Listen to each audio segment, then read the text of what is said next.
Hello बच्चों। तो आज से हम केमिस्ट्री का सिलेबस स्टार्ट करेंगे। 11th या 12th नहीं कहेंगे, हम इसे नीट जेई कहेंगे। ठीक है ना। हर आप गौर करोगे, हर बोर्ड का सिलेबस जो है, जैसे महाराष्ट्र बोर्ड है, राजस्थान बोर्ड है, सबका जो बोर्ड का सिलेबस है वो अलग अलग है। लेकिन जो नीट का पेपर बनता है वो सीबीएसई के सिलेबस से बनता है। सिर्फ चैप्टर अल्टर है, किसी में 11th में है, किसी में 12th में है, इस तरह का अरेंजमेंट है। तो महाराष्ट्र बोर्ड में एक चैप्टर है आयोनिक इक्विलिब्रियम। ठीक है ना। इस साल सिलेबस चेंज हुआ है, सभी को पता है। और चेंज हुए वाला सिलेबस बहुत ही अपडेटेड है, बहुत बढ़िया है। ठीक है ना। लेकिन आयोनिक इक्विलिब्रियम आपको तभी समझेगा जब आपको केमिकल इक्विलिब्रियम पता हो। ठीक है। तो हम बढ़िया से पहले केमिकल इक्विलिब्रियम पर लगभग एक 4 से 5 लेक्चर हमारे बन जाएंगे। उसके बाद हम पढ़ेंगे आयोनिक इक्विलिब्रियम। ठीक है ना। So this all lecture series are basically for NEET and JEE Main. ठीक है ना। आप नीट जेई मेन की अगर प्रिपरेशन कर रहे हो तो ये बहुत यूजफुल है, और इसमें आपका थ्योरी का प्रिपरेशन ऑटोमेटिक हो जाएगा। ठीक है। तो आज हम शुरू करते हैं केमिकल इक्विलिब्रियम। पहले हमें केमिकल इक्विलिब्रियम पढ़ना होगा, तभी हमें आयोनिक इक्विलिब्रियम समझ में आएगा। डायरेक्ट आयोनिक इक्विलिब्रियम स्टार्ट करने पर आपको थोड़ा सा कंफ्यूजन हो सकता है, क्या कंफ्यूजन होगा ही। ठीक है ना, मुझे पता है। तो इसलिए पहले हम केमिकल इक्विलिब्रियम कर लेंगे, उसके बाद आयोनिक इक्विलिब्रियम कर लेंगे। ठीक है ना। कुछ बढ़िया बढ़िया बुक्स हम रेफर करेंगे और सभी को यूज हो ऐसा हम इसके लेक्चर सीरीज बनाएंगे। ठीक है। तो आज का जो हमारा लेक्चर है उसके की पॉइंट्स देख लेंगे। पहले की पॉइंट्स क्या है, तो पहले हम चेंज पढ़ेंगे बच्चों, उसके बाद केमिकल रिएक्शन, फिर केमिकल रिएक्शन के type, type based on physical state, based on speed, based on heat exchange, based on direction. उसके बाद हम इक्विलिब्रियम पढ़ेंगे, बहुत इंटरेस्टिंग कंसेप्ट है, और इक्विलिब्रियम के कैरेक्टरिस्टिक। तो इस तरह से हमारा लेक्चर कंटिन्यू होगा। ठीक है ना। तो शुरुआत करते हैं हम। कॉपी और पेन निकाल लो और नोट्स बनाना शुरू कर दो। और जिन लोगों ने भी चैनल को अभी तक सब्सक्राइब नहीं किया है, प्लीज आप जाकर सब्सक्राइब कर लो और शेयर करना ना भूले। ठीक है। और जब भी मैं कहूं कि आप पॉज कर कर नोट करो, पॉज कर कर नोट कर कर कमेंट में आंसर लिखते जाओ, मतलब मुझे भी रियलाइज होगा कि आप सॉल्व कर रहे हो या नहीं। ठीक है ना। तो चलो आज से शुरू करते हैं हम केमिकल इक्विलिब्रियम। ठीक है।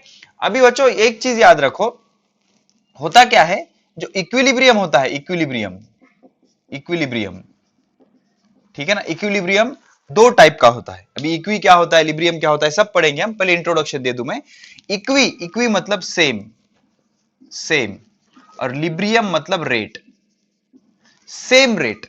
What do you mean by same rate? अभी एक चीज याद रखो, आपने फिजिक्स में पढ़ा होगा कुछ इस तरह से, एक बॉडी है, इस बॉडी पर अगर इधर से हमने 5 न्यूटन फोर्स लगाया और इधर से हमने 5 न्यूटन फोर्स लगाया, तो ये जो बॉडी है, ये बॉडी इक्विलिब्रियम में है, इक्विलिब्रियम में है। अब ये बॉडी ना आगे जाएगी ना पीछे आएगी, एक ही जगह पर रहेगी। ठीक है ना। तो इसे कहते हैं इक्विलिब्रियम, इसे कहते हैं इक्विलिब्रियम। ये फॉरवर्ड डायरेक्शन, ये बैकवर्ड डायरेक्शन, इमेजिन करो। ठीक है ना। तो इक्विलिब्रियम, ये कौन सा इक्विलिब्रियम है? Static equilibrium. कौन सा इक्विलिब्रियम है? Static equilibrium. Why static equilibrium? Because nothing is happening there, कुछ हो ही नहीं रहा। कुछ हो रहा है क्या अंदर? नहीं। तो ये कौन सा इक्विलिब्रियम है? Static equilibrium. अब सर दूसरा इक्विलिब्रियम क्या होता है? दूसरा एक इक्विलिब्रियम होता है जिसे हम कहते हैं डायनामिक इक्विलिब्रियम। Dynamic equilibrium. अब डायनामिक मतलब 101% अंदर कुछ हो रहा है, सिस्टम में कुछ हो रहा है, लेकिन नेट इफेक्ट क्या आ रहा है? जीरो। ठीक है। अब इसका बेस्ट एग्जांपल मैं आपको बता दूं, चलो ठीक है। क्या करते हैं हम, एक कंटेनर ले लेते हैं। ठीक है ना। एक कंटेनर ले लेते हैं, इसमें वाटर है। ठीक है। वाटर का लेवल यहां तक है। ठीक है। यहां तक वाटर का लेवल है। अब हमने क्या किया, यहां पर एक टैप जनरेट किया, टैप। ठीक है ना। टैप से क्या हो रहा है, पानी गिर रहा है। और पानी कैसा? बाय ड्रॉप, एक दो ऐसे ड्रॉप, बहुत कम पानी इसमें इंसिडेंट हो रहा है। और एट द, अब ये क्या होगा, ये होगा बच्चों फॉरवर्ड, फॉरवर्ड रिएक्शन या फॉरवर्ड। ठीक है ना। फॉरवर्ड हो गया, ये फॉरवर्ड फोर्स या जो कुछ भी है फॉरवर्ड। ठीक है ना। अब हमने क्या किया, इसके बॉटम, अभी ऐसा ऐसा ही रखने के बाद क्या होगा, धीरे धीरे धीरे धीरे आपका कंटेनर फिलअप होते जाएगा। ठीक है। लेकिन अगर हमने क्या किया, यहां पर हमने एक छोटा सा होल कर दिया, और होल ऐसा किया कि जितना पानी ऊपर से नीचे गिर रहा है उतना ही पानी नीचे से यहां गिर रहा है। मतलब सपोज अब यहां पर पहले क्या हुआ, पहले क्या हुआ, एक ड्रॉप आ गया, इसमें एक ड्रॉप आया, उसी रेट से यहां से एक ड्रॉप बाहर जाएगा। सपोज 2 ड्रॉप, तो यहां से क्या हो जाएगा, 2 ड्रॉप, यहाँ पे रीच हो गए ना, एक ड्रॉप आया एक ड्रॉप, तो 2 ड्रॉप आ गए 2 बाहर, 3 आ गए 3 बाहर, ठीक है ना। तो अभी ये भी क्या है, इक्विलिब्रियम में है। मींस इसमें जितना लेवल था पानी का वो इंक्रीज होगा क्या, नहीं, डिक्रीज होगा क्या, नहीं। वाई? बिकॉज ऊपर से जितना पानी उसमें इंसिडेंट हो रहा है उतना ही पानी नीचे से निकल जा रहा है। तो इसे हम कहेंगे फॉरवर्ड रेट, इसे हम कहेंगे बैकवर्ड। ये फॉरवर्ड है और ये बैकवर्ड है, दोनों का रेट कैसा है, सेम है। तो नेट इफेक्ट क्या है, 0। लेकिन रिएक्शन कुछ ना कुछ अंदर हो रहा है। कैसे हो रहा है, फॉरवर्ड भी हो रहा है बैकवर्ड भी हो रहा है, बट केस इतनी है फॉरवर्ड और बैकवर्ड का रेट कैसा है, सेम है। तो इसे हम क्या कहते हैं, dynamic equilibrium. This is called as dynamic equilibrium. अंदर डेफिनेटली कुछ ना कुछ हो रहा है, तो ये है डायनामिक इक्विलिब्रियम और ये है स्टैटिक इक्विलिब्रियम। कुछ भी नहीं हो रहा। अगर कंटेनर में अगर स्टैटिक इक्विलिब्रियम चाहिए आपको, तो कंटेनर में सिर्फ वाटर आप रख दीजिए, ठीक है, ठीक है। इसका लेवल बढ़ रहा है क्या, नहीं। कम हो रहा है क्या, नहीं। कुछ हो रहा है क्या वहां पर, कुछ भी नहीं। तो ये क्या है, स्टैटिक इक्विलिब्रियम। लेकिन ये क्या है, डायनामिक इक्विलिब्रियम। डेफिनेटली अंदर कुछ ना कुछ हो रहा है, वाटर ऊपर से गिर रहा है नीचे से जा भी रहा है, तो ये फॉरवर्ड और ये बैकवर्ड, ये जो है ये बैकवर्ड। तो वाटर का लेवल चेंज हो रहा है क्या, नहीं। तो इसे हम क्या कहते हैं, डायनामिक इक्विलिब्रियम, ठीक है ना। तो ये इंट्रोडक्टरी पार्ट था। अगर इसमें कंफ्यूजन है तो आगे के 30 मिनट्स आप गौर से सुनिए। अब हम जाएंगे हमारे हिस्ट्री में, ठीक है ना। एक कहानी, बढ़िया सी कहानी 10 से स्टार्ट करेंगे हम। 10 से, 10th में केमिकल रिएक्शन पर एक चैप्टर था, उसमें आपने पढ़ा था चेंज, जो नेचर में चेंज होते हैं बच्चों, ठीक है ना। अभी ये जो अभी मैंने 15 मिनट इसमें वेस्ट किए, ये अच्छे से समझने के लिए आपको यहां तक आने तक वो हम चीजें रिवाइज कर लेंगे, ये आपको समझना जरूरी है, ठीक है। तो चलो शुरू करते हैं चेंज से। तो 10th केमिस्ट्री में आपने 2 टाइप के चेंज पढ़े थे बच्चों। वो चेंज थे फिजिकल चेंज और केमिकल चेंज। फिजिकल चेंज और केमिकल चेंज। फिजिकल चेंज मतलब जिसमें कंपोजिशन नहीं बदलता, कंपोजिशन, ठीक है ना। अब कंपोजिशन मतलब क्या, सपोज वाटर, तो वाटर का फॉर्मूला क्या है, H2O। तो वाटर का कंपोजिशन क्या है, वाटर के कंपोनेंट क्या है, हाइड्रोजन और ऑक्सीजन। तो ये चेंज होने चाहिए क्या, नहीं। तो इसे क्या कहते हैं, फिजिकल चेंज। कंपोजिशन चेंज होता है क्या, नहीं। और केमिकल चेंज में कंपोजिशन डेफिनेटली क्या होता है, चेंज होता है। कंपोजिशन चेंज होता है, ठीक है। इसका एक एग्जांपल बता दूं मैं आपको। इमेजिन करो आइस है, आइस को आपने हीट किया, क्या हो जाएगा, वाटर। वाटर को आपने हीट किया, क्या हो जाएगा, स्टीम। तो ये कौन सा चेंज है, ये फिजिकल चेंज है। ये कौन सा चेंज है, फिजिकल चेंज है। अब फिजिकल चेंज है मतलब आइस का फॉर्मूला क्या होता है, H2O। वाटर का फॉर्मूला क्या होता है, H2O। स्टीम का फॉर्मूला क्या होता है, H2O। तो सभी का कंपोजिशन चेंज हुआ क्या, नहीं। सिर्फ उसकी स्टेट चेंज हुई, फिजिकल चेंज हुआ, फेज चेंज हुआ। ऐसे चेंज को क्या कहते हैं, फिजिकल चेंज। सिंपल, इसे क्या कहते हैं, फिजिकल चेंज। उसका कंपोजिशन चेंज हुआ क्या, नहीं। और अगर कंपोजिशन चेंज होता है, अगर कंपोजिशन चेंज होता है तो उसे हम क्या कहते हैं, केमिकल चेंज। क्या कहते हैं, chemical change. For example, suppose hydrogen है प्लस आयोडीन है, हाइड्रोजन है प्लस आयोडीन है, और क्या दिया, 2HI, हाइड्रोजन आयोडाइड। क्या दिया, हाइड्रोजन आयोडाइड। तो ये कौन सा चेंज है, केमिकल चेंज। केमिकली इसमें चेंज होगा। या रस्टिंग ऑफ आयरन है, एक केमिकल चेंज है। या रैपनिंग ऑफ फ्रूट है, ये सारे क्या है, केमिकल चेंज, ठीक है ना। तो बेसिकली यूनिवर्स में अकॉर्डिंग टू केमिस्ट्री 2 टाइप के चेंज होते हैं, फिजिकल चेंज और केमिकल चेंज। फिजिकल चेंज में कंपोजिशन नहीं चेंज होता। आइस का भी फॉर्मूला H2 है, वाटर का भी फॉर्मूला H2 है, स्टीम का भी फॉर्मूला H2O ही है। तो ऐसे चेंज को क्या कहते हैं, फिजिकल चेंज। और अगर उसका केमिकल कंपोजिशन चेंज हो जाता है, इधर था हाइड्रोजन, इधर था आयोडीन, दोनों ने अपनी आइडेंटिटी लूज कर दी और कुछ नया बन गया, तो इसे हम क्या कहेंगे, केमिकल चेंज। जैसा रैपनिंग ऑफ फ्रूट है, रस्टिंग ऑफ आयरन है, मिल्क कन्वर्ट इनटू कर्ड है, ये सारे कौन से चेंज है, केमिकल चेंज। इतनी चीजें आप पॉज करके नोट कर लो।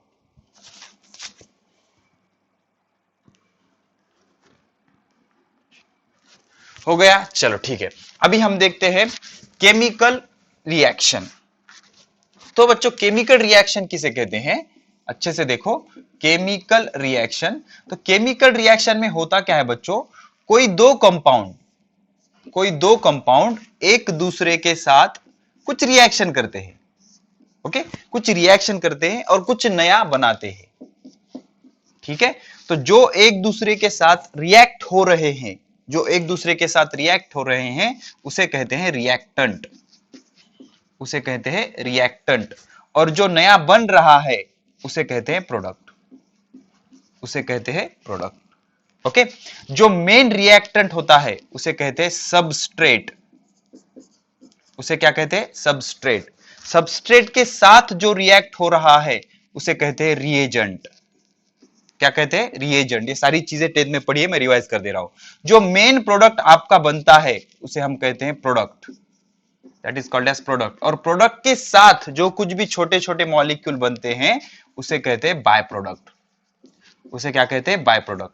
समटाइम्स क्या होता है, रिएक्शन के लिए कुछ टेम्परेचर मेंटेन करना जरूरी होता है, या कुछ चीजें हम ऐड करते हैं जिसके वजह से रिएक्शन का रेट बढ़ जाता है, उसे हम कहते हैं कैटलिस्ट, उसे हम क्या कहते हैं? कैटलिस्ट। जैसे एक एग्जांपल दे दूं मैं आपको, इमेजिन करो आपको दही बनाना है, दही, ठीक है ना, कर्ड बनाना है, तो आप क्या करोगे? मिल्क को वैसे ही रख दोगे, तो 1 दिन 2 दिन 3 दिन 4 दिन के बाद मिल्क क्या होगा? सड़ जाएगा और उसका ऑटोमेटिक दही बन जाएगा, उसका दही बन जाएगा, कर्ड बन जाएगा। लेकिन आप क्या करो, आपको एक ही दिन में दही चाहिए, कर्ड चाहिए, तो आप क्या करो?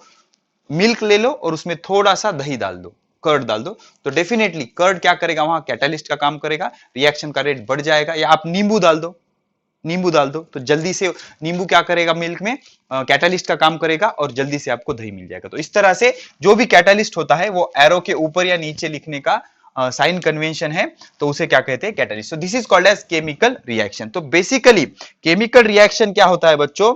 Symbolic representation of chemical change. हमने 2 टाइप के चेंज पढ़े ना, कौन कौन से? फिजिकल चेंज और केमिकल चेंज। तो केमिकल रिएक्शन मतलब symbolic representation of chemical change, symbolic representation of chemical change. जो सिंबॉलिक रिप्रेजेंटेशन होता है किसका? केमिकल चेंज का। 2 टाइप के चेंज पढ़े थे हमने, 2 टाइप के चेंज पढ़े थे, केमिकल चेंज और फिजिकल चेंज। तो केमिकल चेंज का जो सिंबॉलिक रिप्रेजेंटेशन होता है उसे हम बेसिकली क्या कहते हैं? Chemical reaction, chemical reaction. अब देखेंगे केमिकल रिएक्शन क्या होते हैं। तो बेसिकली जो केमिकल रिएक्शन होते हैं ना बच्चों, उसके 4 टाइप होते हैं। हेडिंग लगा लो, कॉपी और पेन आई थिंक आपने निकाल ली है और अच्छे से आप नोट्स बना रहे हो या स्क्रीनशॉट भी ले सकते हो आप, ठीक है। तो हम क्या करेंगे अभी? टाइप्स ऑफ केमिकल रिएक्शन पढ़ेंगे, टाइप्स ऑफ केमिकल रिएक्शन।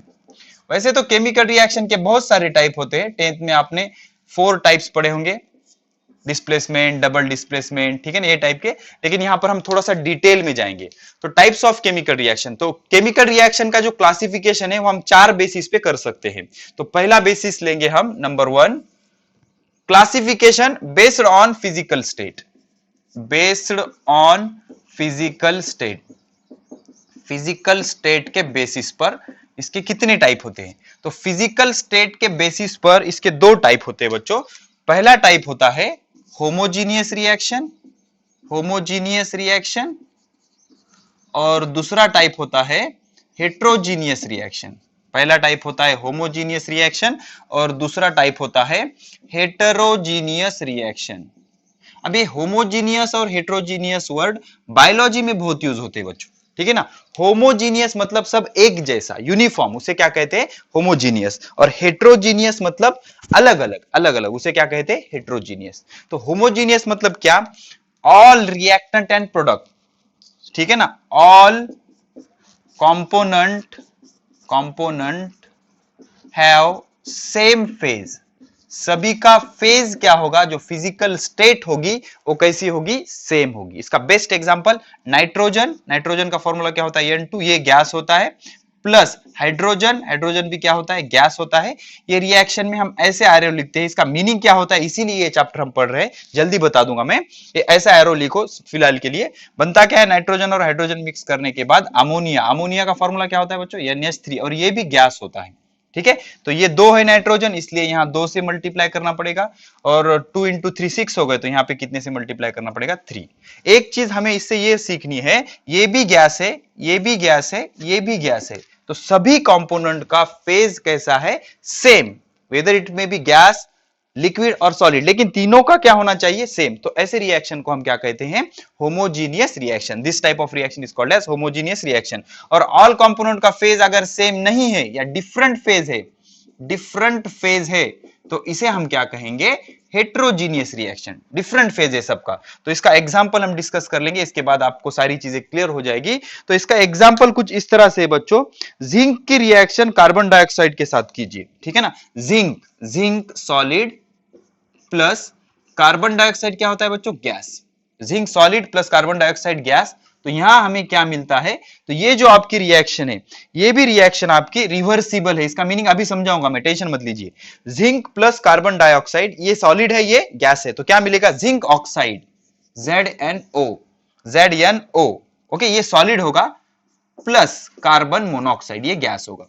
तो अब इस रिएक्शन में और इस रिएक्शन में डिफरेंस क्या है बच्चों, इसमें सभी गैस थे, सब रिएक्टेंट सब प्रोडक्ट क्या थे, गैस। तो सबका स्टेट या सबका फेज कैसा था, सेम, इसलिए इसे हमने क्या कहा था, होमोजीनियस रिएक्शन। लेकिन यहां पर देखिए, जिंक सॉलिड है, कार्बन डाइऑक्साइड गैस है, ये सॉलिड है, ये गैस है, मतलब सबके फेज सेम है क्या, नहीं। तो ऐसे रिएक्शन को क्या कहते हैं, हेट्रोजीनियस रिएक्शन। ठीक है, पॉज करके फटाफट से इसे नोट कर लो। तो बेसिकली इसके बेसिस पे हमने दो टाइप किए, होमोजीनियस और हेट्रोजीनियस। ठीक है, अब इसके बाद हम करेंगे ऑन द बेसिस ऑफ दूसरा क्लासिफिकेशन। ये बहुत इंपॉर्टेंट है, on the basis of what, on the basis of speed, on the basis of speed, दूसरा classification on the basis of speed, on the basis of speed. ठीक है, जो new कमर है या जिसे कोई नॉलेज नहीं है, उनको ये वीडियो 2, 3, 4 बार देखना पड़ेगा बच्चों, बिकॉज एक लेक्चर में, वीडियो लेक्चर में कंटेंट ज्यादा होता है। जब हम लाइव क्लास पढ़ते हैं, मतलब टीचर आपको पढ़ाते हैं, तो वो धीरे धीरे पढ़ाते हैं, आप उससे क्वेश्चन कर सकते हो या वो धीरे धीरे होता है। लेकिन ये वीडियो रिकॉर्डेड है, आप कितने भी बार देख सकते हो, तो आपको कम से कम 2 से या 3 बार आपको इसको देखना पड़ेगा। ठीक है ना। तो on the basis of speed, तो स्पीड दो टाइप की हो सकती है बच्चों, एक तो फास्ट, एक तो स्लो। तो इमेजिन करो फास्ट रिएक्शन है, एक तो फास्ट रिएक्शन या दूसरा स्लो रिएक्शन, स्लो रिएक्शन। अब इसकी डेफिनेशन लिखने की कोई जरूरत नहीं है बच्चों। फास्ट रिएक्शन मतलब जो फास्ट फास्ट होती है, ठीक है ना, जो स्पॉन्टेनियस होती है, जल्दी से होती है, उसे क्या कहेंगे, फास्ट। और जो स्लो होती है उसे क्या कहेंगे, स्लो। जिसकी स्पीड कम होती है उसे क्या कहेंगे, स्लो। यहां पे लिख देता हूं मैं, इसकी स्पीड क्या होती है, स्पीड क्या होती है, ज्यादा होती है। इसकी स्पीड क्या होती है, कम होती है। तो स्पीड ज्यादा, इसका एग्जांपल है न्यूट्रलाइजेशन रिएक्शन। अगर आप एसिड इमेजिन करो, HCl है, हाइड्रोक्लोरिक एसिड, HCl में आप NaOH डालोगे, तो सबको पता है ये एसिड है, ये बेस है। ठीक है, तो ये स्ट्रॉन्ग एसिड है, ये स्ट्रॉन्ग बेस है, स्ट्रॉन्ग एसिड स्ट्रॉन्ग बेस, होगा क्या, H और OH, बाय प्रोडक्ट H2O, सबको पता है एसिड और बेस के रिएक्शन को न्यूट्रलाइजेशन कहते हैं। और न्यूट्रलाइजेशन के प्रोडक्ट क्या होते हैं बच्चों, salt and water, salt and water. Acid का H, बेस का OH, बाय प्रोडक्ट क्या होता है, H2O। और जो बेस होता है उसका कैटायन, एसिड का anion, Na और ये Cl, तो क्या बन जाएगा, NaCl, नमक, नमक। ठीक है ना, सोडियम क्लोराइड। तो ये रिएक्शन क्या है, फास्ट है, ये रिएक्शन क्या है, फास्ट है। और स्लो रिएक्शन किसे कहते हैं, स्लो रिएक्शन का example H2 plus I2, H2 plus I2, ठीक है ना, हाइड्रोजन प्लस आयोडीन, ठीक है ना, ये स्लो है रिएक्शन। 2HI, 2HI, ठीक है। तो इस रिएक्शन का रेट हम डिटरमाइन नहीं कर सकते, रेट कांट बी डिटरमाइन, बहुत फास्ट है ना, रेट कांट बी डिटरमाइन। इसका रिएक्शन हम डिटरमाइन, इसका रेट हम डिटरमाइन नहीं कर सकते, बहुत फास्ट रिएक्शन है। अच्छे से याद रखो, केमिस्ट्री सेकंड में ये काम आएगा। हमें दो मैकेनिज्म पढ़नी है केमिस्ट्री सेकंड में, SN1 और SN2, वहां पे ये चीज काम आएगी। जो स्टेप या जो रिएक्शन फास्ट होती है उसका रेट हम डिटरमाइन नहीं कर सकते। जैसा एरोप्लेन की स्पीड हम बता सकते हैं क्या, नहीं, जब तक आप कैलकुलेट करोगे वो निकल जाएगा। तो फास्ट रिएक्शन है, इसलिए इसका हम रेट नहीं बता सकते। और इसका रेट हम बता सकते हैं, rate can be determined, rate can be determined. ठीक है, तो अभी तक हमारे दो क्लासिफिकेशन हो गए, एक classification based on physical state, homogeneous, heterogeneous. Homogeneous मतलब सबका फेज सेम होगा, सभी गैस होंगे, सभी लिक्विड होंगे या सभी सॉलिड होंगे। और हेट्रोजीनियस मतलब सबका स्टेट अलग अलग होगा, उसे क्या कहेंगे, हेट्रोजीनियस। और on the basis of speed क्या होता है, स्लो या फास्ट। स्लो का हम रेट डिटरमाइन कर सकते हैं, फास्ट का रेट हम डिटरमाइन नहीं कर सकते। पॉज करके नोट कर लो।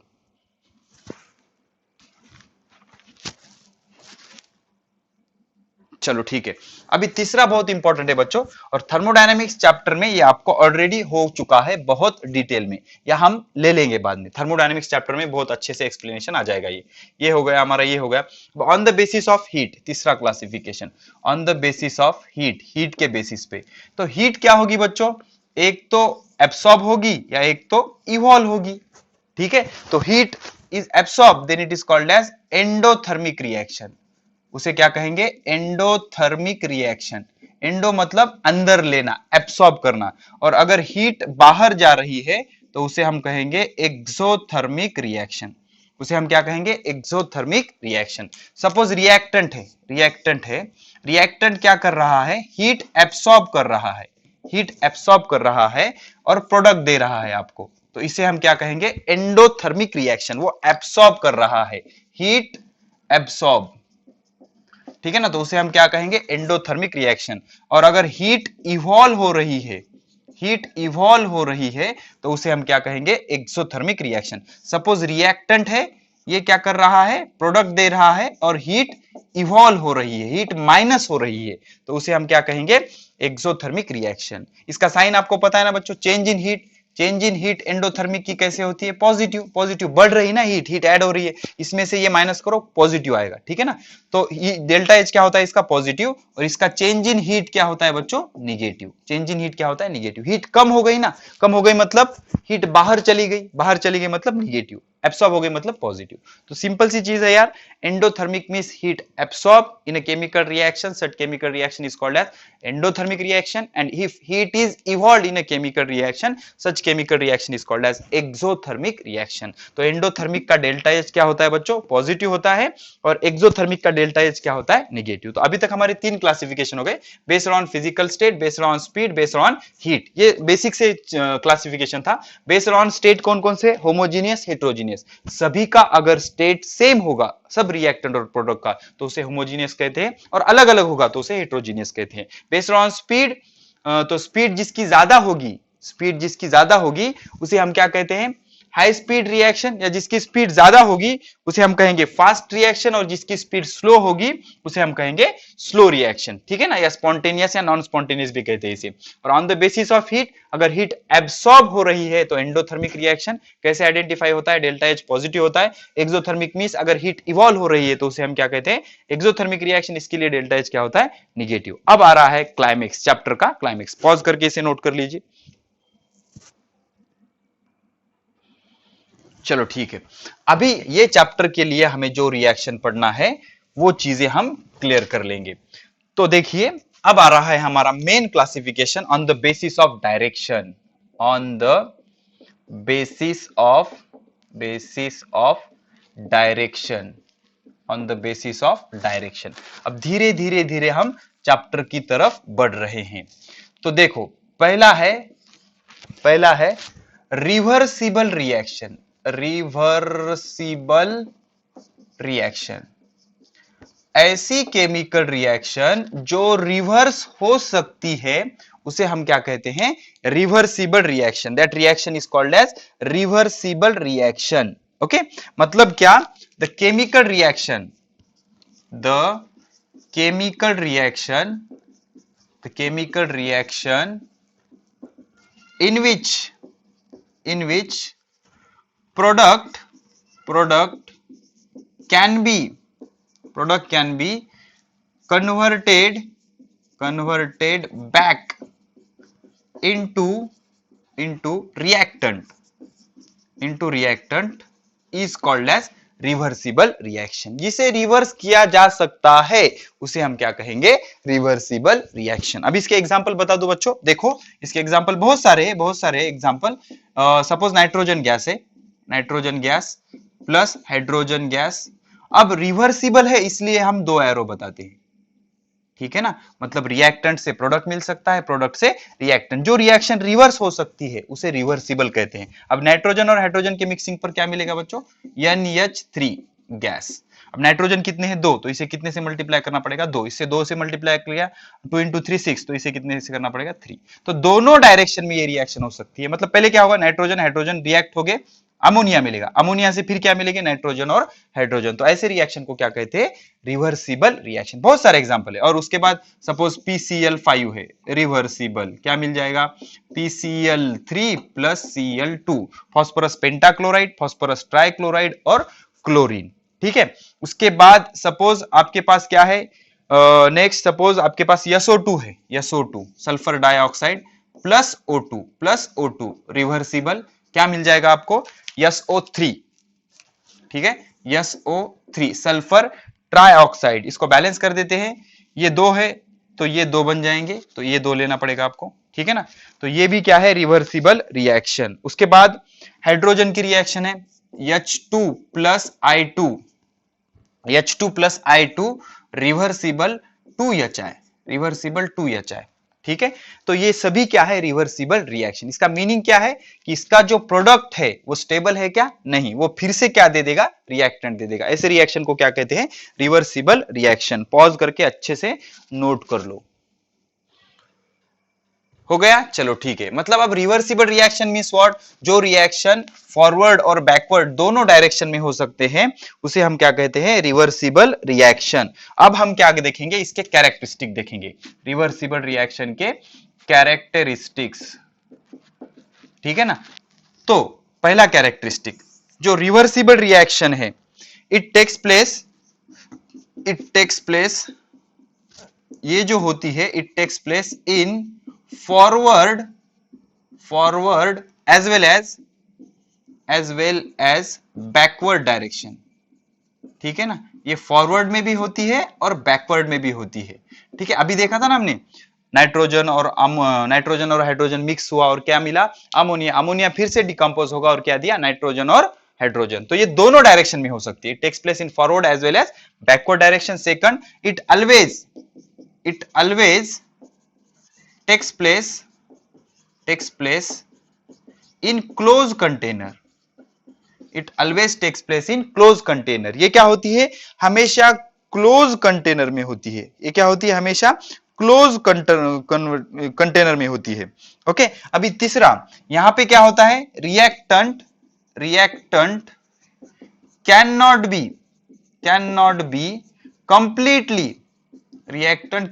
Be completely converted into product. तो रिएक्टेंट को पूरी तरह से हम प्रोडक्ट में कन्वर्ट कर सकते हैं क्या, नहीं। जैसे हमने एग्जांपल लिया था, क्या एग्जांपल था वो, nitrogen plus hydrogen that gives ammonia. तो इसको पूरी तरह से पूरा नाइट्रोजन और पूरा हाइड्रोजन हम अमोनिया में कन्वर्ट नहीं कर सकते। जैसे ही नाइट्रोजन और हाइड्रोजन अमोनिया में कन्वर्ट होगा, कुछ अमोनिया डिकम्पोज हो जाएगा और फिर से क्या दे देगा, नाइट्रोजन और हाइड्रोजन। पहला क्या है, it takes place in forward as well as backward direction. It always takes place in close container, close container में करना जरूरी है वरना कुछ स्केप हो जाएगा और उससे रिएक्शन की रिवर्सिबिलिटी मेंटेन नहीं होगी। Reactant can not be completely converted into product, पूरे रिएक्टेंट को हम प्रोडक्ट में कन्वर्ट नहीं कर सकते। और number 4, equilibrium can be achieved, equilibrium can be achieved. अभी एक बहुत इंटरेस्टिंग सा फिनोमिनॉन मैं आपको क्लियर करने वाला हूं, ये आपको बहुत मदद करेगा और पूरा चैप्टर का थीम ही यही है। देखो बच्चों, जो रिएक्शन रिवर्सिबल होती है वो रिएक्शन दोनों डायरेक्शन में हो रही है, forward as well as backward. तो शुरू में जब रिएक्शन स्टार्ट होगी तो फॉरवर्ड का रेट कैसा होगा, ज्यादा होगा, और बैकवर्ड का रेट कैसा होगा, कम होगा। फिर धीरे धीरे क्या होगा, प्रोडक्ट बढ़ते जाएगा।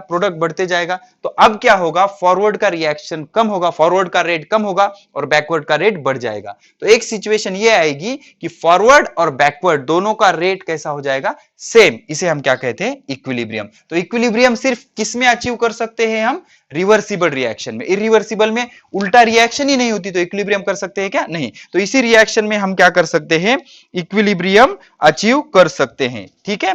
और एक चीज याद रखो, इसका best example neutralization of all types of acid and base, neutralization of all type of acid and base except strong acid and strong base, strong acid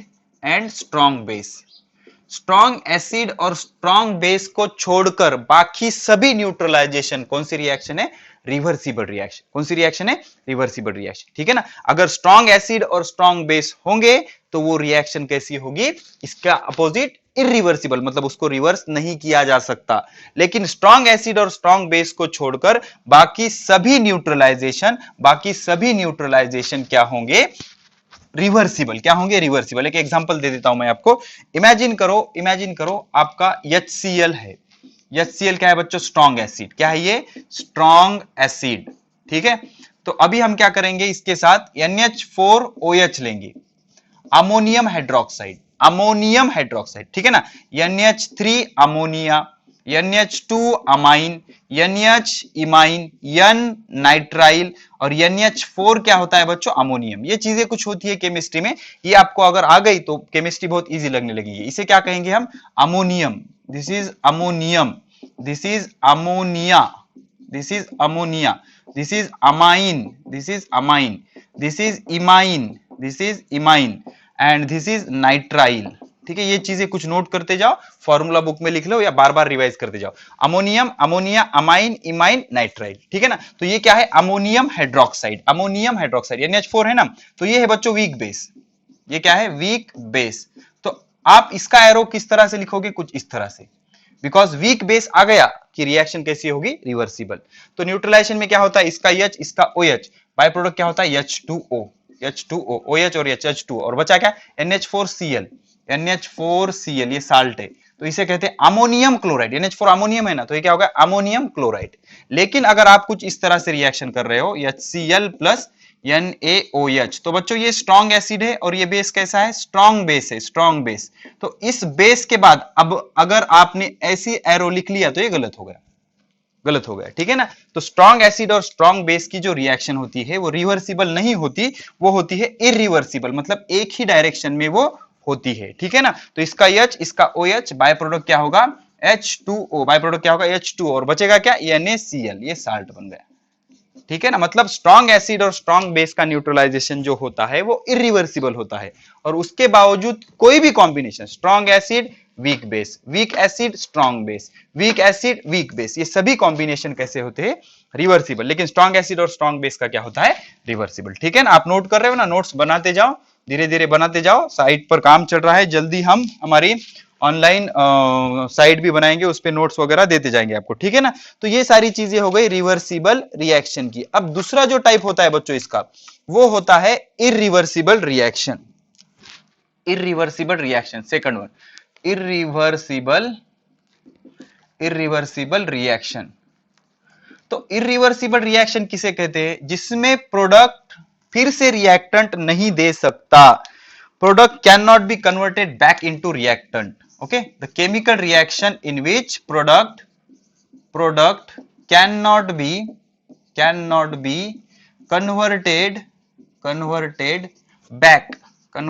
back into reactant, उसे क्या कहते हैं? Irreversible reaction. That reaction is called as irreversible reaction. अब इसके कुछ type होते हैं बच्चों, देखो इरिवर्सिबल रिएक्शन। Number 1, neutralisation. अभी पढ़ा था ना हमने, न्यूट्रलाइजेशन। न्यूट्रलाइजेशन, इसके example, neutralization of strong acid and strong base, strong acid and strong base, strong acid and strong base. ये कैसी है? इरिवर्सिबल रिएक्शन है। बेस्ट एग्जांपल फिर से HCl प्लस NaOH। HCl कैसा है? स्ट्रॉन्ग एसिड, NaOH कैसा है? Strong base. तो एक ही एरो से वो रिप्रेजेंट करते हैं। फिर से रिवर्स हो सकता है क्या? नहीं। तो H और OH, इसका H, इसका OH, बाय प्रोडक्ट क्या हो जाएगा? H2O, और क्या रहेगा? NaCl, ये साल्ट। तो यहां पर ये साल्ट फिर से डिकम्पोज नहीं हो सकता, रिएक्शन रिवर्सिबल नॉट पॉसिबल। ठीक है। सेकंड वन है बच्चों combustion reaction. Combustion reaction, spelling का टेंशन मत लो, combustion reaction, I am not English teacher. Combustion reaction, ठीक है ना। तो कंबशन रिएक्शन जो होती है बच्चों, कंबशन मतलब ऑन पेपर क्या होता है? Reaction with oxygen, reaction with oxygen. तो कार्बन प्लस ऑक्सीजन, तो ये क्या मिल जाएगा? कार्बन डाइऑक्साइड, और बहुत सारी हीट बाहर चली जाएगी। अब एक बार हीट जब बाहर चली जाती है उसको पकड़ सकते हैं क्या? नहीं। तो ये रिएक्शन कैसी है? इरिवर्सिबल है। मतलब रिवर्स हो सकती है क्या? ये नहीं, इसलिए हमने एक ही एरो बताया है। ठीक है, तो ये हो गया न्यूट्रलाइजेशन रिएक्शन, ये इरिवर्सिबल है। कंबशन रिएक्शन इरिवर्सिबल है। और एक स्पेशल टाइप की रिएक्शन होती है बच्चों, उसे कहते हैं प्रेसिपिटेशन रिएक्शन। अब ये प्रेसिपिटेशन क्या होता है बच्चों? प्रेसिपिटेशन मतलब एक इनसॉल्युबल कंपाउंड बनता है। जब रिएक्शन होती है तब एक इनसॉल्युबल कंपाउंड बनता है, उसे हम कहते हैं प्रेसिपिटेशन रिएक्शन। इमेजिन करो बरसात हुई, बरसात का पहला पानी हुआ, तो पानी कैसा आता है? मतलब इम्प्योर वाटर आता है, उसको अगर आप एक्सपेरिमेंटल ट्यूब में ले लोगे और साइलेंट रखोगे तो पूरी उसमें की जो मिट्टी है वो बॉटम में जमा हो जाएगी। उस टाइप का जो बॉटम में जमा होता है layer, it is called as insoluble layer, it is called as precipitation, it is called as precipitation. तो प्रेसिपिटेशन रिएक्शन का बेस्ट एग्जांपल है बच्चों, सिल्वर नाइट्रेट ले लो आप, AgNO3, AgNO3 इसको डालो NaCl में, AgNO3 को डालो NaCl, silver nitrate sodium chloride, तो क्या आएगा बच्चों, AgCl, AgCl। इसको एरो हम नीचे बताते हैं, जैसा कोई गैस अगर प्रोडक्ट बनता है, जैसा हाइड्रोजन गैस बाय प्रोडक्ट होता है तो हम एरो ऊपर बताते हैं, मींस ये गैस है, ऑटोमेटिकली वो इवेपोरेट हो जाएगा, उसको सेपरेशन की जरूरत नहीं। वैसे ही जब प्रेसिपिटेट बनता है तो हम एरो डाउनवर्ड बताते हैं, उसका मीनिंग होता है वो AgCl जाके बॉटम में ऑटोमेटिक जमा हो जाएगा, ठीक है ना। तो AgNO3 silver nitrate plus sodium chloride क्या बनेगा बच्चों, AgCl प्रेसिपिटेट जमा हो जाएगा, और क्या रहा NaNO3 sodium nitrate, NaNO3। So these are the some basic examples of irreversible reaction, मतलब ये रिवर्स हो सकते हैं क्या, नहीं, एक बार अगर प्रेसिपिटेट बन गया तो इसे हम रिवर्स कर नहीं सकते, ठीक है। आप क्या कर लो, पॉज करके इसे अच्छे से नोट कर लो। हो गया। अब हम क्या करेंगे, इसके प्रॉपर्टीज पढ़ेंगे, इरिवर्सिबल रिएक्शन के प्रॉपर्टीज, ठीक है ना, या कैरेक्टरिस्टिक कह सकते हैं उसे, प्रॉपर्टीज कह सकते हैं। तो पहली property, it proceed only in forward direction. कैसा प्रोसीड होता है ये, ओनली इन फॉरवर्ड डायरेक्शन, सिर्फ फॉरवर्ड डायरेक्शन में ही प्रोसीड होता है, बैकवर्ड होता है क्या ये, नहीं होता, ठीक है ना। Generally it can takes place in open container. ये कैसा होता है, ओपन कंटेनर में होता है, जनरली ये क्या होता है, ओपन कंटेनर में होता है। फिर उसका थर्ड एग्जांपल, इसमें इक्विलिब्रियम नहीं मिल सकता, equilibrium can't be achieved, equilibrium हम अचीव नहीं कर सकते, ठीक है ना। तो इसके बाद हम इसका डिस्कशन इस चैप्टर में कभी नहीं करेंगे, बिकॉज हमारे चैप्टर का नाम क्या है, केमिकल इक्विलिब्रियम। रिएक्शन में इक्विलिब्रियम लाना है हमें, इक्विलिब्रियम मतलब फॉरवर्ड और बैकवर्ड दोनों होना जरूरी है। तो इस रिएक्शन में इक्विलिब्रियम हो नहीं सकता, बिकॉज ये रिएक्शन बैकवर्ड रेट इसका कितना होता है, 0, सिंपल। बैकवर्ड रेट इसका कितना होता है, 0, सिर्फ ये फॉरवर्ड ही होती है, बैकवर्ड होती है क्या, नहीं, तो इसमें इक्विलिब्रियम नहीं हो सकता। उसके बाद ऑल रिएक्टेंट, सभी reactant, all reactant is converted into product, सभी रिएक्टेंट का क्या हो जाता है, प्रोडक्ट बन जाता है। मींस आपने क्या किया, 2 मोल HCl लिया, 2 मोल NaOH लिया, तो पूरा का पूरा एसिड और बेस खत्म हो जाएगा और उसका क्या बन जाएगा, साल्ट एंड वाटर, ठीक है ना। और उसके बाद और फाइनली इसका हम एग्जांपल ले सकते हैं, neutralization of strong acid and strong base, neutralization of strong acid and strong base. Strong acid और स्ट्रॉन्ग बेस का जो न्यूट्रलाइजेशन होता है वो इरिवर्सिबल होता है, ठीक है ना बच्चों। तो इरिवर्सिबल रिएक्शन की प्रॉपर्टीज क्या है, it proceed only in forward direction, reverse नहीं हो सकता, जनरली ओपन कंटेनर में होता है, क्लोज में भी हो सकता है, equilibrium can't be achieved, backward reaction का रेट 0 है तो इक्विलिब्रियम नहीं हो सकता, और reactant is converted into product, सभी रिएक्टेंट का क्या हो जाता है, प्रोडक्ट। रिवर्सिबल में ऐसा होता है, रिवर्सिबल में ऐसा होता है क्या बच्चों, नहीं, ठीक है ना। और neutralization of strong acid strong base, इसका क्या है, एग्जांपल है। पॉज करके अच्छे से चीजें नोट कर लो, ठीक है। सो this is all about types of chemical reaction. अभी हम पढ़ेंगे बच्चों इक्विलिब्रियम, या उसे हम कहेंगे chemical equilibrium, the most important heading of this chapter, chemical equilibrium, ठीक है। अब केमिकल इक्विलिब्रियम किसे कहते हैं, देखिए बच्चों अच्छे से, केमिकल इक्विलिब्रियम क्या होता है। इमेजिन करो एक केमिकल रिएक्शन है, A+B that gives C+D। Imagine करो, रिवर्सिबल इरिवर्सिबल अभी मैंने कुछ भी नहीं कहा, A+B दैट गिव्स C+D एक केमिकल रिएक्शन है। तो हो क्या रहा है, शुरू में इनिशियली जब आपने कंटेनर में A और B लिया तो क्या होगा बच्चों, A+B से C+D बनने का जो रेट होगा, फॉरवर्ड रिएक्शन का जो रेट होगा,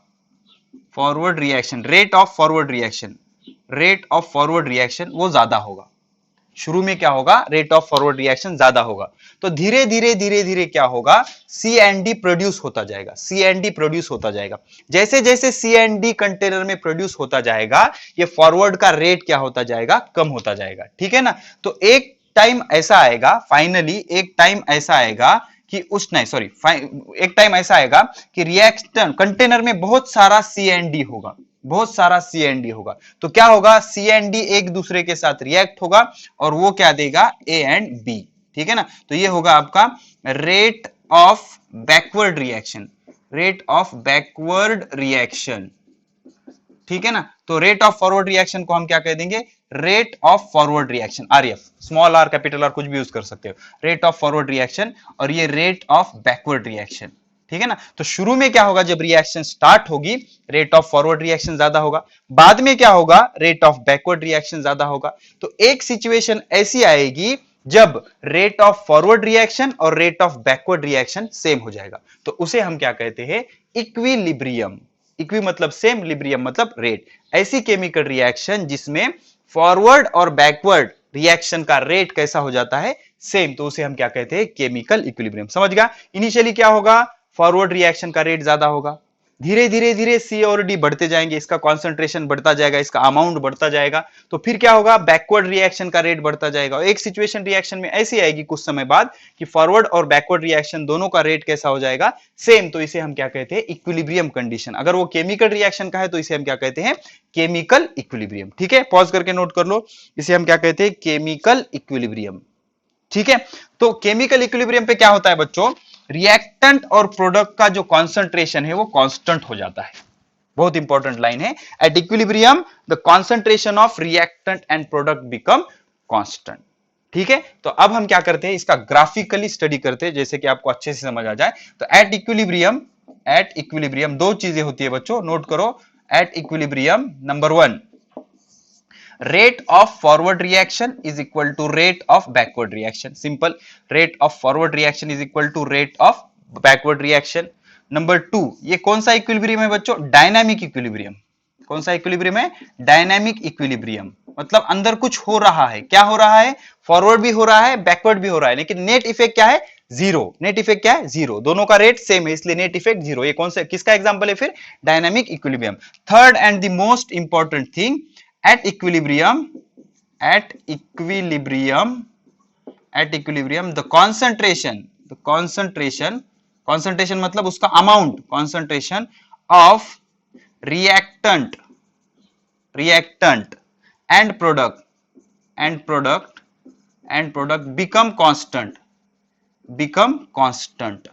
not same, not necessarily same, हो भी सकता है नहीं भी हो सकता है, not necessarily same, ठीक है ना। मतलब क्या होगा, at equilibrium rate of forward और बैकवर्ड रिएक्शन, रेट तो 100% सेम होना जरूरी है। उसके बाद ये डायनामिक इक्विलिब्रियम का एग्जांपल है। उसके बाद एट इक्विलिब्रियम क्या होता है, concentration of reactant and product become constant, सिर्फ कांस्टेंट होना जरूरी है, किसी का ज्यादा होगा, कम होगा, सेम होगा, डजंट मैटर, लेकिन क्या हो जाता है, कांस्टेंट हो जाता है, ठीक है ना। अब हम क्या करते हैं, रेट ऑफ रिएक्शन या इक्विलिब्रियम रिएक्शन को हम ग्राफ से स्टडी करने की कोशिश करते हैं, ठीक है ना।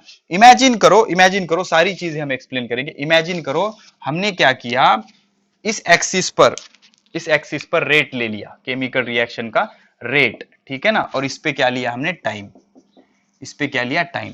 तो इनिशियली क्या होगा बच्चों, फॉरवर्ड रिएक्शन का रेट ज्यादा होगा, मैक्सिमम होगा, और धीरे धीरे उसका रेट क्या होते जाएगा, कम होते जाएगा, ठीक है ना। तो ये क्या होगा बच्चों, रेट ऑफ, या फिर हम सिंबल है हमारे पास, रेट ऑफ फॉरवर्ड रिएक्शन। अब जो बैकवर्ड रिएक्शन का रेट होगा वो शुरू में 0 होगा और धीरे धीरे वो क्या होते जाएगा, बढ़ता जाएगा, और एक सिचुएशन ऐसी आ जाएगी दोनों का रेट क्या हो जाएगा, सेम, ठीक है ना। तो इतना जो टाइम है, ये टाइम में इक्विलिब्रियम रीच होगा, टाइम टू रीच इक्विलिब्रियम, इतना टाइम लगेगा इक्विलिब्रियम आने के लिए, इतना टाइम लगेगा आपका इक्विलिब्रियम आने के लिए, समझ रहा है। इनिशियली क्या होगा, फॉरवर्ड रिएक्शन का रेट कम होते जाएगा और बैकवर्ड रिएक्शन का रेट बढ़ता जाएगा, okay, rate of backward reaction बढ़ता जाएगा, और एक सिचुएशन ऐसी आएगी जब दोनों का रेट क्या हो जाएगा, सेम, तो यहां पर ये क्या होगा, state of equilibrium, state of equilibrium. यहां पर क्या हो गया, इक्विलिब्रियम आ गया, इक्विलिब्रियम आ गया। अब इमेजिन करो हमने क्या किया, कैटलिस्ट ऐड किया, ठीक है, कैटलिस्ट, ठीक है ना। तो कैटलिस्ट बच्चों दो टाइप के होते हैं, एक पॉजिटिव दूसरा निगेटिव। एक बार कैमरा चेक कर लेता हूं मैं। कैटलिस्ट दो टाइप के होते हैं, पॉजिटिव और निगेटिव। पॉजिटिव कैटलिस्ट मतलब क्या होता है, जो रिएक्शन का रेट बढ़ाता है, जो रिएक्शन का रेट इंक्रीज करता है, उसे क्या कहते हैं, पॉजिटिव कैटलिस्ट। और निगेटिव कैटलिस्ट मतलब जो रिएक्शन का रेट कम करता है, उसे हम क्या कहते हैं, निगेटिव कैटलिस्ट। सपोज हम आपने क्या किया, पॉजिटिव कैटलिस्ट ऐड किया, तो पॉजिटिव कैटलिस्ट ऐड किया तो रेट ऑफ रिएक्शन बढ़ जाएगी।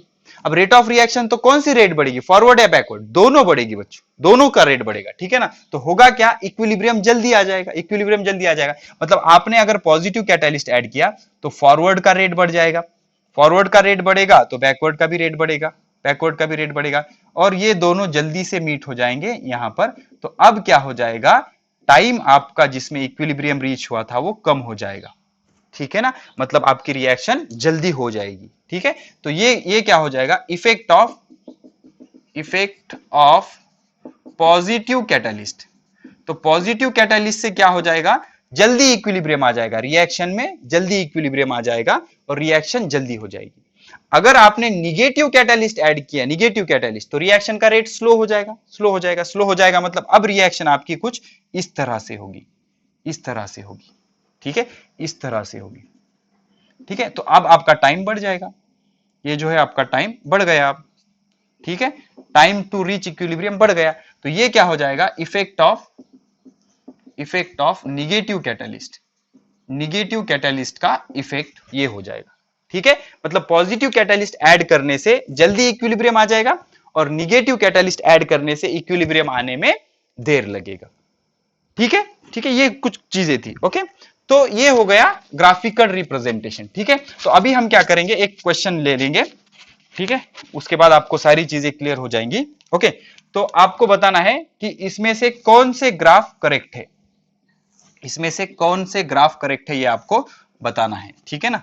तो ये पहले तीन ऑप्शन है, ये बाद के दूसरे क्वेश्चन के तीन ऑप्शन है, ठीक है। एक बार मुझे कैमरा देखना पड़ेगा यहां पे जरूर, ठीक है। चलो, तो ये जो ग्राफ है बच्चों, ये है रेट वर्सेस टाइम, ये ग्राफ है rate versus time, rate versus time. और ये जो ग्राफ है ये है concentration versus time, concentration versus time, concentration versus time. तो रेट कम होता जाएगा, बढ़ता जाएगा, ऐसा दिया हुआ है। एक कुछ इस तरह से दिया हुआ है और एक कुछ इस तरह से दिया हुआ है, ठीक है। और यहां पर कॉन्सेंट्रेशन इस तरह से दिया हुआ है, दूसरा इस तरह से दिया हुआ है और तीसरा इस तरह से दिया हुआ है।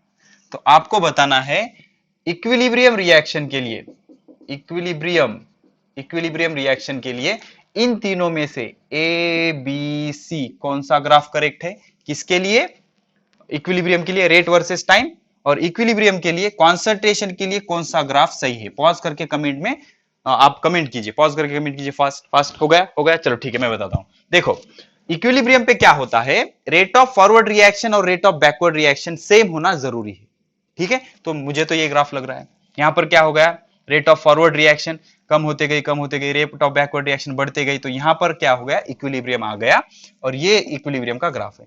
लेकिन ये ग्राफ है क्या इक्विलिब्रियम का, नहीं। Why, because rate of forward reaction कम होता गया, रेट ऑफ बैकवर्ड रिएक्शन बढ़ता गया, लेकिन वो मीट हुए क्या, नहीं। रेट सेम हुआ क्या, नहीं। इक्विलिब्रियम के लिए कंडीशन क्या है बच्चों, rate of forward reaction is equal to rate of backward reaction, ऐसा होगा तभी इक्विलिब्रियम होगा।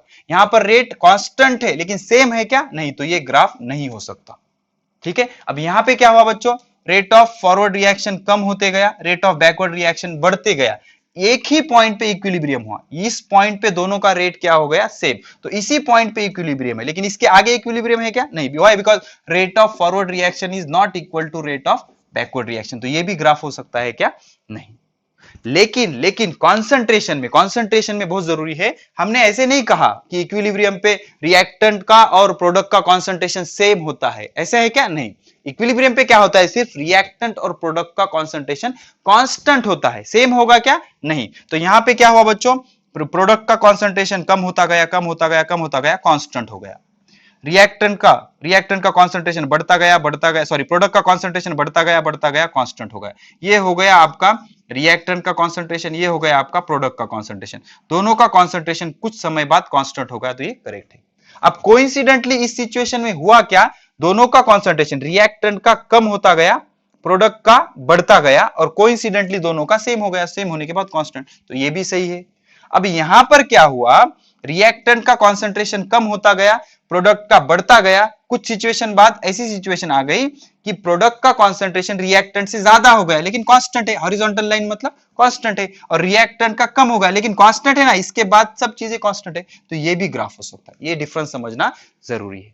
तो moral of the story is, equilibrium पे रिएक्शन, फॉरवर्ड रिएक्शन का रेट और बैकवर्ड रिएक्शन का रेट सेम होना जरूरी है, लेकिन इक्विलिब्रियम पे रिएक्टेंट और प्रोडक्ट का कॉन्सेंट्रेशन सेम होना जरूरी नहीं, सिर्फ कांस्टेंट हो गया, फिर क्या होगा, दोनों का रिएक्टेंट का कॉन्सेंट्रेशन ज्यादा होगा, कांस्टेंट है, रिएक्टेंट और प्रोडक्ट का कॉन्सेंट्रेशन सेम होगा, नो प्रॉब्लम, रिएक्टेंट का कॉन्सेंट्रेशन ज्यादा होगा या कम होगा, डजंट मैटर, सिर्फ कांस्टेंट होना जरूरी है। तो इसके आगे दोनों का कॉन्सेंट्रेशन कांस्टेंट है, इसके आगे दोनों का कॉन्सेंट्रेशन कांस्टेंट है, इसके आगे दोनों का कॉन्सेंट्रेशन कांस्टेंट है। यहां पर क्या है, रिएक्टेंट का कॉन्सेंट्रेशन ज्यादा है, कांस्टेंट है, यहां पर दोनों का कॉन्सेंट्रेशन सेम है, कांस्टेंट है, इसके आगे रिएक्टेंट का कॉन्सेंट्रेशन ज्यादा है, प्रोडक्ट का कम है, लेकिन दोनों कैसे है, सेम है। तो इसे हम क्या कहेंगे, ये तीनों ग्राफ सही है और इसमें का ये एक ही ग्राफ सही। आई होप आपको ये सारी चीजें समझ आ जाएंगी। पॉज करके अच्छे से नोट कर लो, ठीक है। अभी लास्ट हमारा टॉपिक रह गया कैरेक्टरिस्टिक्स ऑफ इक्विलिब्रियम, बहुत इंपॉर्टेंट पॉइंट है, हेडिंग लगा लो, characteristics of equilibrium. Characteristics of equilibrium ले लो हेडिंग, कैरेक्टरिस्टिक्स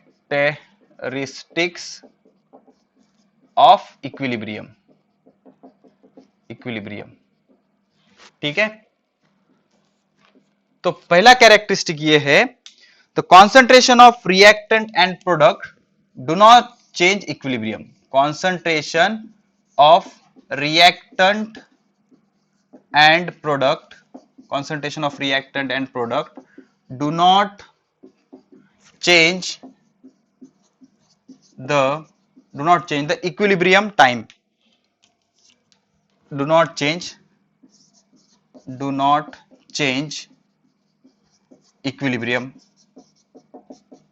इक्विलिब्रियम चेंज नहीं करता। इमेजिन करो आप एक रिएक्शन कर रहे हो, HCl प्लस NaOH, तो हुआ क्या, यहां पर मिला आपको, ठीक है, तो ये तो इरिवर्सिबल रिएक्शन है ना, सॉरी, HCl प्लस NH4OH, ये 100% रिवर्सिबल है। कोई भी एसिड या बेस अगर वीक यूज करोगे आप, कोई भी एक, तो रिवर्सिबल हो जाएगी वो, ठीक है ना। तो यहां पर क्या मिलेगा आपको, NH4Cl प्लस H2O, ठीक है ना, ये रिवर्सिबल रिएक्शन है। अब आपने एक ये मोल लिया था, 1 मोल, ये 1 मोल लिया था, तो ये जो इक्विलिब्रियम हुआ, ये हुआ 2 मिनट में, ये 2 मिनट में। अगर आपने ये 10 मोल लिया और ये भी 10 मोल लिया, तो इक्विलिब्रियम 2 मिनट में ही होगा, 2 मिनट में ही होगा। आपने ग्राफ देखा था ना, आपने ऐसा, यहां से ऐसा, यहां से ऐसा, यहाँ ये टाइम था, टाइम ऑफ इक्विलिब्रियम, ठीक है ना। तो इसका कॉन्सेंट्रेशन चेंज करने से इक्विलिब्रियम चेंज नहीं होता। पहला कैरेक्टरिस्टिक क्या है, अगर आप रिएक्टेंट या प्रोडक्ट का कॉन्सेंट्रेशन चेंज करोगे तो इक्विलिब्रियम चेंज नहीं होगा। अगर आप रिएक्टेंट और प्रोडक्ट का कॉन्सेंट्रेशन अमाउंट बढ़ाओगे, कम करोगे, तो इक्विलिब्रियम चेंज नहीं होगा, ठीक है ना, लिख लो।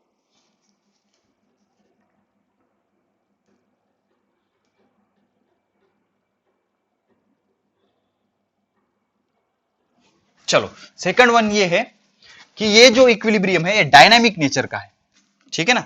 इक्विलिब्रियम, केमिकल इक्विलिब्रियम कौन से नेचर का है, डायनामिक। अब डायनामिक का मीनिंग क्या है बच्चों, रिएक्शन में कुछ हो रहा है, रेट ऑफ फॉरवर्ड रिएक्शन मतलब फॉरवर्ड भी हो रही है, और rate of backward reaction backward भी हो रही है, ठीक है ना। सिर्फ इतना है कि दोनों का जो रेट है वो कैसा है, सेम है। फॉरवर्ड रिएक्शन भी हो रही है, बैकवर्ड भी रिएक्शन भी हो रही है, मतलब अंदर कुछ हो रहा है, लेकिन उसका नेट इफेक्ट कितना है, जीरो। नेट इफेक्ट कितना है, जीरो। इसलिए ये कौन से नेचर का इक्विलिब्रियम है, डायनामिक, मतलब फॉरवर्ड भी हो रहा है, बैकवर्ड भी हो रहा है, लेकिन कंडीशन इतनी है, दोनों का रेट कैसा है, सेम है, ठीक है ना।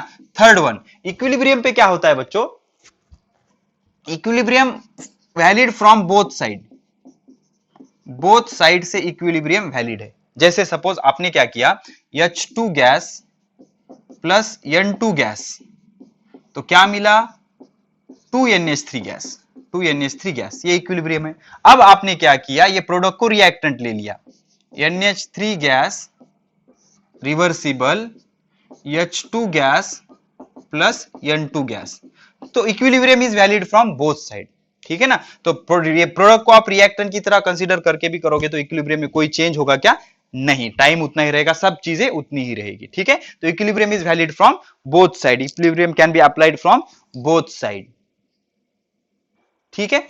चलो ये 3 कैरेक्टरिस्टिक्स हो गए। चलो ठीक है, अभी जो कैटालिस्ट होता है बच्चों, कैटालिस्ट इक्विलिब्रियम को अफेक्ट नहीं करता, ठीक है। Catalyst does not affect equilibrium, catalyst does not affect state of equilibrium, state of equilibrium, equilibrium की स्टेट अफेक्ट नहीं करता, सिर्फ वो स्पीड बढ़ा सकता है रिएक्शन की या कम कर सकता है, बाकी कोई चीजें वो अल्टर करता है क्या, नहीं। हमने देखा था ना ग्राफ, कुछ इस तरह से ग्राफ था बच्चों, याद आ रहा है, रिएक्टेंट का रेट क्या हो जाएगा, रेट ऑफ फॉरवर्ड रिएक्शन कम होते जाएगा, रेट ऑफ बैकवर्ड रिएक्शन बढ़ता जाएगा, तो यहाँ पर आ गया आपका इक्विलिब्रियम। अगर आप पॉजिटिव कैटालिस्ट डालोगे तो रिएक्शन जल्दी हो जाएगी, ये हो जाएगा आपका पॉजिटिव कैटालिस्ट वाला, निगेटिव कैटालिस्ट वाला कुछ ऐसा था, हमने अभी देखा था ना 5 मिनट पहले, ठीक है ना।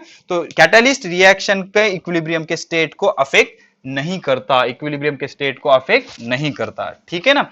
तो इक्विलिब्रियम अब फाइनल जो है, फाइनल इसका जो कैरेक्टरिस्टिक है, ये फाइनल कैरेक्टरिस्टिक्स ऐसा है बच्चों कि the measurable properties like temperature, concentration, जो मेजरेबल प्रॉपर्टीज होती है बच्चों, जैसे कि टेम्परेचर, उसके बाद डेंसिटी, उसके बाद प्रेशर, उसके बाद concentration of reactant as well as product remains constant at equilibrium, equilibrium पे ये सारी चीजें क्या होती है, कांस्टेंट होती है, ठीक है। जैसे कि आप सपोज आपको इक्विलिब्रियम स्टेट आइडेंटिफाई करना है, जैसे एक एग्जांपल है, nitrogen plus hydrogen reversible 2NH3, ये रिवर्सिबल रिएक्शन है, तो रिवर्सिबल पे प्रेशर होता है, इमेजिन करो 3 एटमॉस्फेयर, तो ये एक आइडेंटिफाइंग प्रॉपर्टी होगी, मतलब आप अगर प्रेशर 3 एटमॉस्फेयर कर दोगे तो क्या आ जाएगा, इक्विलिब्रियम आ जाएगा, क्या आ जाएगा, इक्विलिब्रियम आ जाएगा, समझ गया। तो ये 5 कैरेक्टरिस्टिक्स है इक्विलिब्रियम के, पॉज करके अच्छे से नोट कर लो।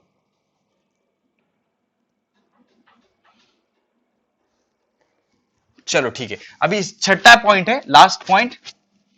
इक्विलिब्रियम के 2 टाइप होते हैं, एक होता है होमोजीनियस इक्विलिब्रियम, होमोजीनियस, और दूसरा है हेट्रोजीनियस, तो होमोजीनियस इक्विलिब्रियम किसे कहा जाता है, जब सारे स्टेट उसके सेम होंगे तो उसे क्या कहते हैं, होमोजीनियस इक्विलिब्रियम, और सारे स्टेट अलग होंगे तो उसे क्या कहेंगे, heterogeneous equilibrium. Best example, ZnS solid plus carbon dioxide gas that gives reversible zinc oxide solid plus carbon monoxide gas, ठीक है। और जो होमोजीनियस है वो कुछ इस तरह से है, CH3-COO-C2H5 liquid plus H2O liquid, HOH लिखेंगे हम इसको, HOH लिक्विड रिवर्सिबल, क्या हो जाएगा बच्चों, यहां पर देखो, अच्छे से देखो, ये जो है केमिस्ट्री सेकंड में आपको पढ़ने मिलेगा, ये बाजू में जाएगा, इससे अल्कोहल बन जाएगा C2H5-OH, ये भी लिक्विड होगा, ये दोनों मिक्स होने के बाद, और बचा क्या, CH3-COOH, ये भी लिक्विड है। समझने की चीज ये है, ये होमोजीनियस इक्विलिब्रियम इसलिए है बिकॉज ये भी लिक्विड है, ये भी लिक्विड है, ये भी लिक्विड है, ये भी लिक्विड है, और ये हेट्रोजीनियस इसलिए है, ये सॉलिड है, ये गैस है, ये सॉलिड है, ये गैस है, मतलब मोर देन वन फेज होगा तो उसे क्या कहेंगे, हेट्रोजीनियस, और सारे फेज अगर सेम होंगे तो उसे क्या कहेंगे, होमोजीनियस। सिंपल सी चीजें, इसके नाम बता दूं मैं फटाफट, ये है ईस्टर फैमिली बच्चों, केमिस्ट्री सेकंड में होगा आपको, Easter family, ethyl methyl Easter, ethyl methyl Easter, ये वाटर है H2O, इसको हमने H-OH लिखा सिंपल जाने के लिए,